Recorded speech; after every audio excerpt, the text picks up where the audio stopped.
I'm Janice Stevenson, and this is Bethel Today. This is the TV show that's sponsored by the Bethel Democratic Town Committee. And today I am speaking with Alice Hutchinson. She is the former First Selectman of Bethel and is currently running for State Senate in the 24th District. Alice, welcome to our show. It's great to have you here. Thank you, Janice. Thank you for having me. It's great to be here. I'm really glad we were able to work this in. Me too. Kind of do some juggling to get this together today, but here we are. Here we are. So let's start out. Let's talk a little bit about your history in terms of political involvement in the town of Bethel, because you didn't start as being First Selectman. You did some other things first. Tell me about it. Absolutely. I started in 1987 when I got offered the opportunity to be an alternate on the Planning and Zoning Commission. And I started there, and that particular fall I had the opportunity to run for a full seat, so I took it and served on that commission for 16 years, very happily. Tell me a little bit about what Planning and Zoning, or the P&Z, does. Planning and zoning is the, and by the way, as with almost every municipal office, these are volunteer positions. Sure, absolutely. So I always encourage people to start volunteering in their community, whether it's Board of Ed or Board of Planning and Zoning, or whether it's inland wetlands or any of them. Planning and zoning oversees applications to build. If you want to build a subdivision or you want to build an industrial building, you come to the Planning and Zoning Commission and basically demonstrate to that commission that you meet the zoning regulations. And there is, over the last 10 years, quite a bit more planning that goes into it, which is, I think, good for all municipalities. They cultivate open space. Right. They cultivate how it best fits in with the neighborhood. And so it was fascinating to me, because we were involved at the time that they were writing telecommunications tower regulations and open space regulations and farm regulations and all kinds of things. So those were legislation that was being done in Hartford that affected what you were doing? Oh, okay. No, that was being done actually by the P&Z. Planning and zoning will cater what we're allowed to regulate to that particular municipality. Got it. Hartford has to allow it. I mean, I say Hartford, but the Connecticut general statutes have to allow you to implement that. In other words, you can't write a wacky sign saying all storefronts have to be purple and 1 foot square. I mean, you could try for 10 minutes, it would probably work before someone would challenge it. But if the state says that this is something that you can do that we've deemed is appropriate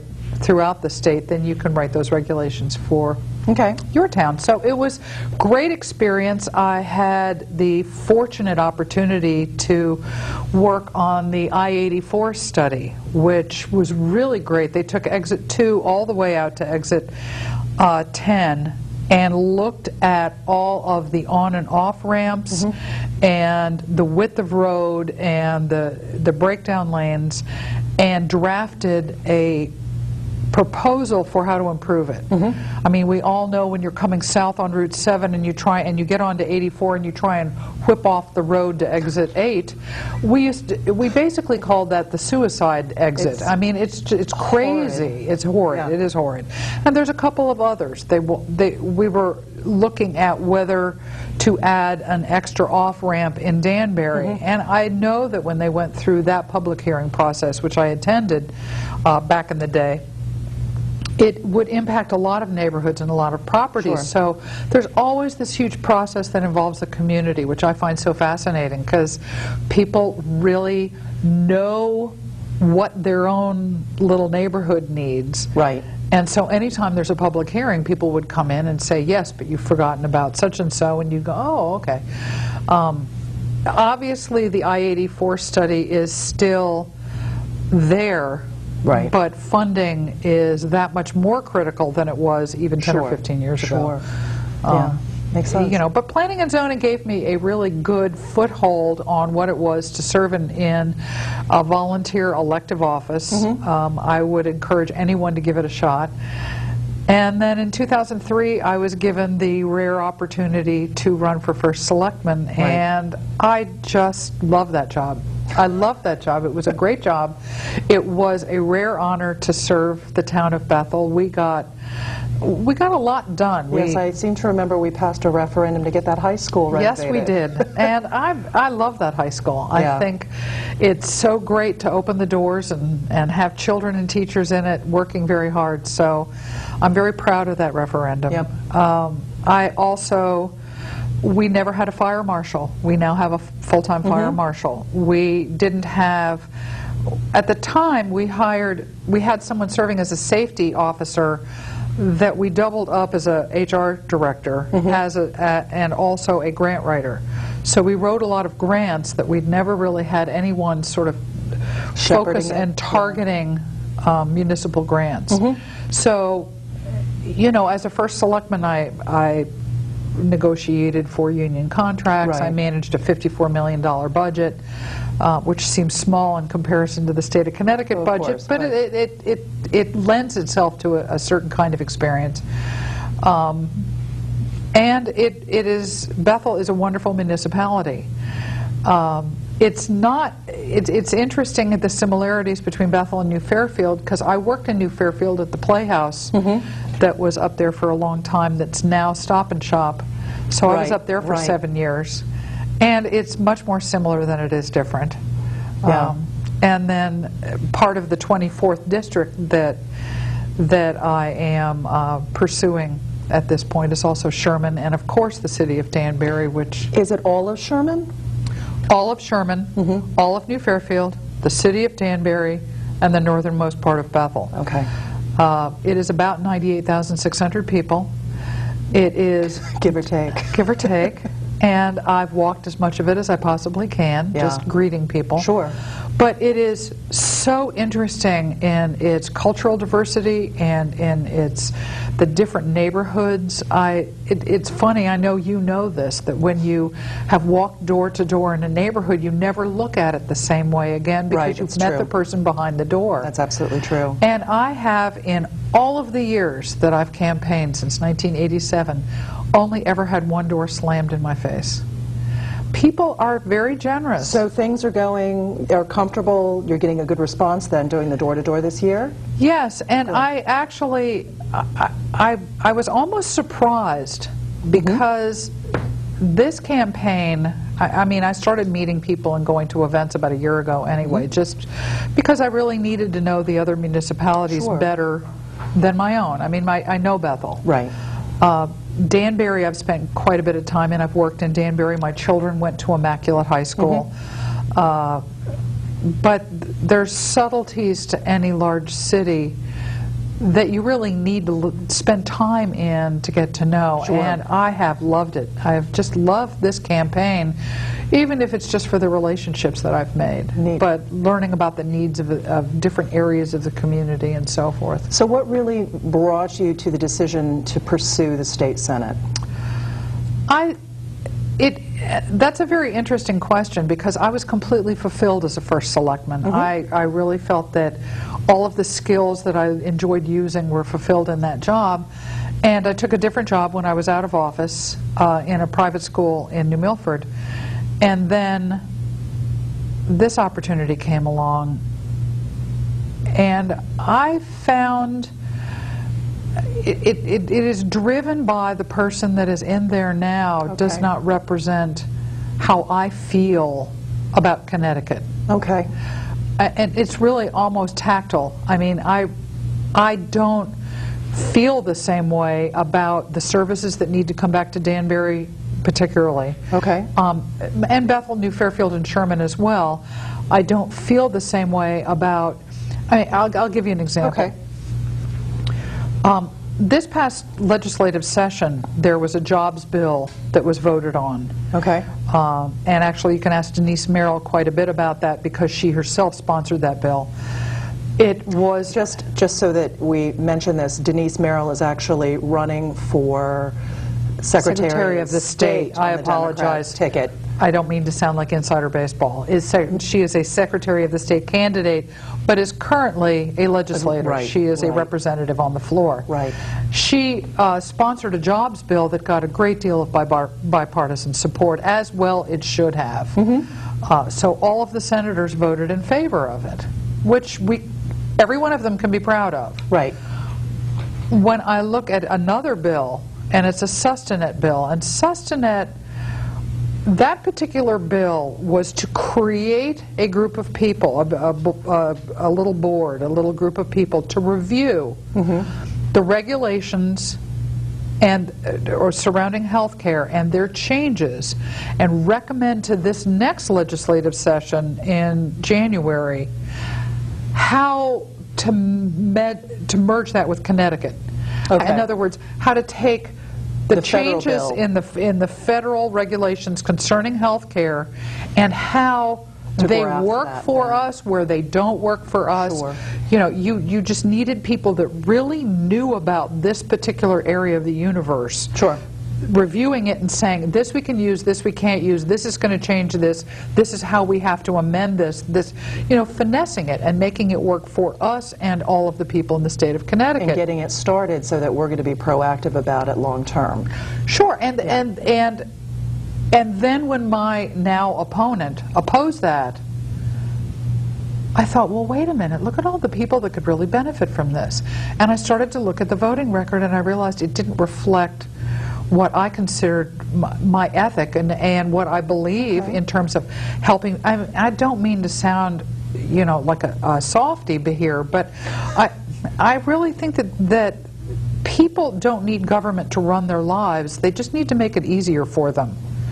They need to make it available so that they can run their own lives. I don't like larger government, and as a matter of fact, one of the cost-sharing things that I know Dan Malloy has recommended, and I believe his opponent has in some measure recommended similar direction, is consolidating departments within the state of Connecticut as cost-saving, and also for efficiency's sake. Right. I think that Jason Bartlett also, who is running for state rep in Bethel, Reading, and Danbury, he also agrees with doing some of that and looking at some of those things as well. It's an important place to start.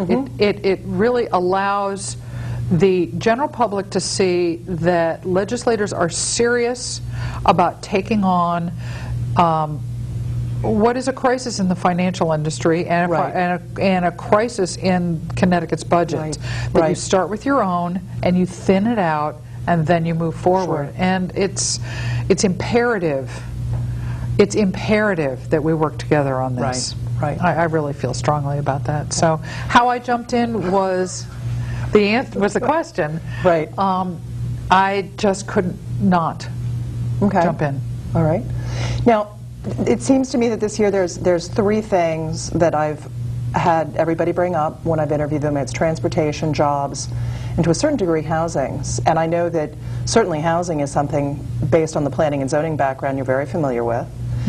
Talk to me a little bit about your thoughts on those three major issues, because you've also already said that those are things you'd like to talk about. Well, I don't think anybody running for any office can completely ignore the fact that the two most important things are jobs and economy right now. So having so many people address this, it is number one. I will go out on a limb, or maybe not, and say that Dan's... Let me back up. A new governor is going to set the tone for that direction more than any other single factor. Whether it's Dan Malloy or Tom Foley, that person and their vision of how to make that happen is going to set the tone, and everyone will shift around it one way or another. So that's a given. I feel very strongly that Dan Malloy's vision for Connecticut is one I'd like to work on. So that's you know, we can all just kind of talk about Dan's vision, or we can talk about, you know, what I'd like to do with that. Because I'd like to hear what you want to do with that. I've heard him talk. Well, my expertise really has more to do with the transportation issue, the housing issue, and somewhat the education issue. And I think that going door to door, I fully expected people to say jobs and the economy were the two most important things to them. What I fully expected them to say, third, was education. They did not. They all said getting stuck in traffic was the worst thing. Yes. Was the worst, was absolutely the worst. And I was shocked. I absolutely was not prepared for that. So getting stuck in traffic and the infrastructure and the condition of the roads was absolutely third right out of everybody's lips. And I thought, well, you know, what you're thinking. In listening to some of Dan's plan, and I would agree with a lot of it, as you improve your roads, as you improve your infrastructure, as you improve your highways, you obviously are creating jobs. Right. Which is a great thing right now. And it is in general. Our roads have gone to disrepair for entirely too long, and I'm grateful that the governor took a look at the bridges over the last several years and has really got a bridge plan in place. So I feel very good about that. The other aspect to transportation is, of course, trains. Yes. Oh my. If I could take a train from Danbury to Hartford, I would every day. New Haven. New Haven. I understand New Haven also. I know numbers of people also that either go out of Bethel or Danbury to Stamford. And there's only a couple that run to Stamford. 3 in the morning? 3 well, in the you've got the exact... Oh, yes. The 626 train to Manhattan. You know, But the stopover is usually in South Norwalk. In order to shift... You have to do... Yeah, I think that because it goes express, I think, after Stamford, but it does do... I think they do Stamford because there are so many people at this point who are commuting. And they take the train and they go down to Stamford and they work within a certain radius of the train station. Absolutely true. And it is a phenomenal use of resources. Right. And it is something that if there was a train from Danbury to Hartford, I would be on it. So the rail service clearly is going to get... That would also help with employment, raising employment along that corridor as well. Absolutely. Because if you could do that, then you could start looking for jobs in that direction. Well, anybody could. Danbury just went through, you know, the whole issue of electrifying the line, but you know, north, which took so long, and it's finally moving in that, you know, moving forward. But rail service does answer a lot of getting cars off the road, getting people into a situation where they're conserving in a lot of ways, and we have to accommodate for that. That's going to take some time. Of course it's going to take some time. Right. Housing is a little bit trickier. From the standpoint of governance, it's really creating laws that allow for a certain kind of housing. So what's your question about this? I hear you. Yes, it is. I hear you working. It is, and this is something you and I discussed years ago with regards to affordable housing. And I haven't really visited this again, but at the time, the affordable housing laws for the state really benefited the contractors more than people who needed the affordable housing or the municipalities.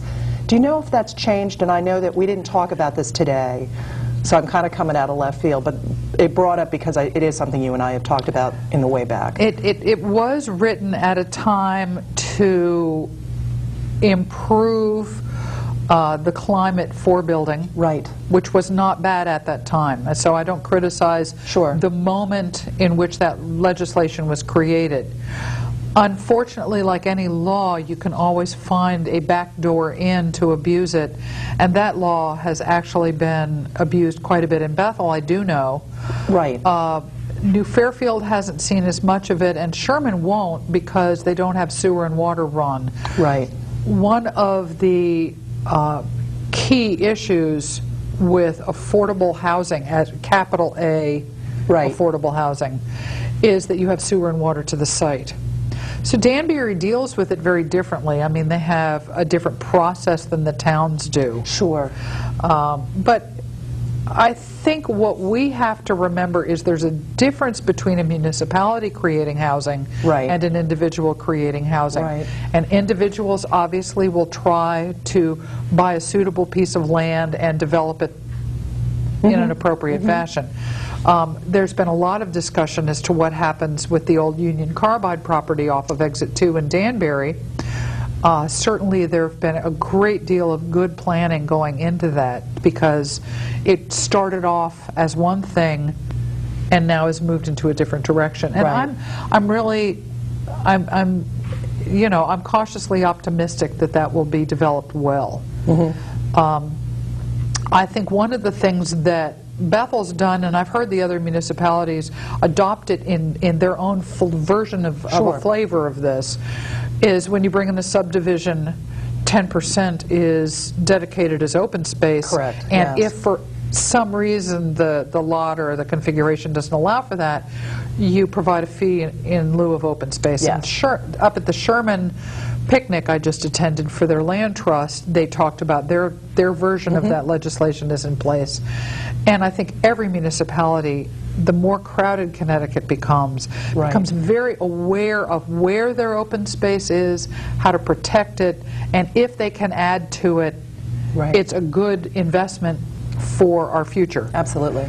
And actually, just in thinking about that, the difference between Bethel, which is one of the most densely populated towns in the state of Connecticut, versus Sherman, which is very rural, with the city of Danbury in the middle, that is a very, very diverse community that you're working with there.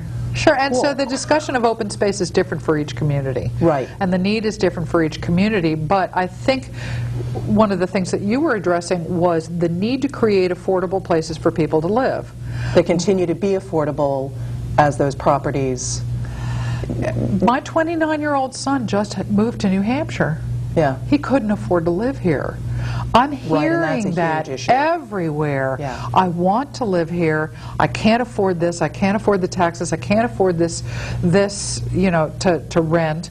The housing Sure. isn't available to me anymore because they're tearing down the moderate-sized housing and building these huge things, which, so the dialogue and the vicious circle goes on. Right. As awful as this recession has been for so many people, it did reset some of the Yes. the financial flow, if you will. I would never say it's a good thing.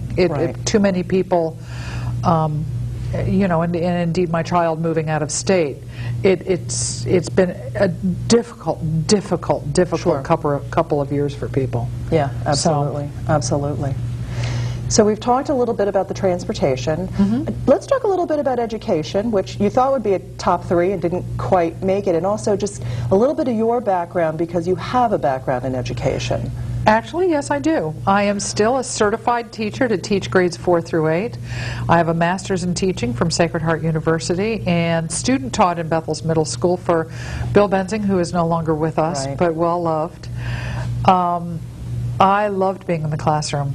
I loved being in the classroom, and I still love schools. And I worked for Sacred Heart after I got out of the master's program and had the opportunity to work on their teacher certification program. So I understand what it is to become a teacher and that whole process. I think Connecticut has done an incredibly good job training their educators. They're some of the most qualified educators in the country. I think it's no secret to anyone who has attended a public hearing that we still need to fight for our classrooms.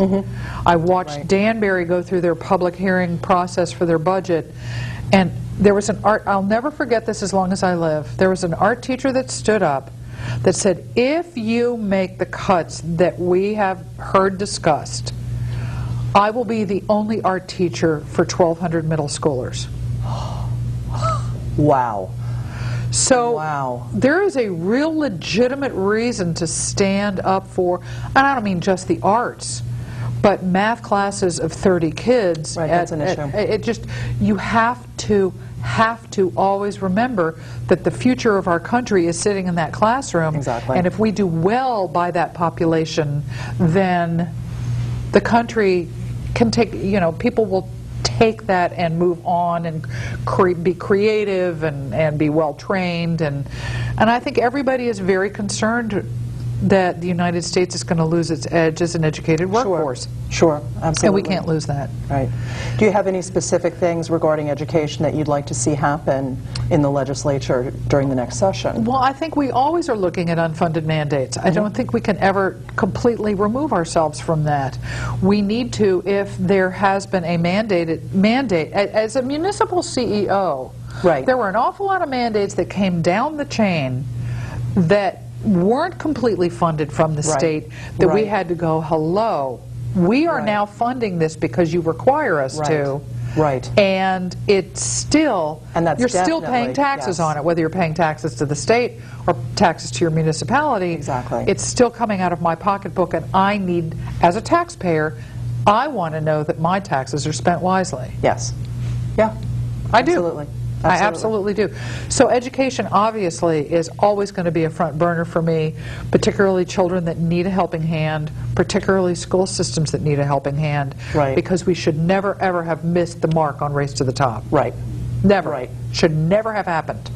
Absolutely. So let's get it back in gear, folks, because we have the talent to do it. Yes. I agree. I think so. All right. And I just got my 2-minute notice, which good heavens, did that go fast? Did it ever?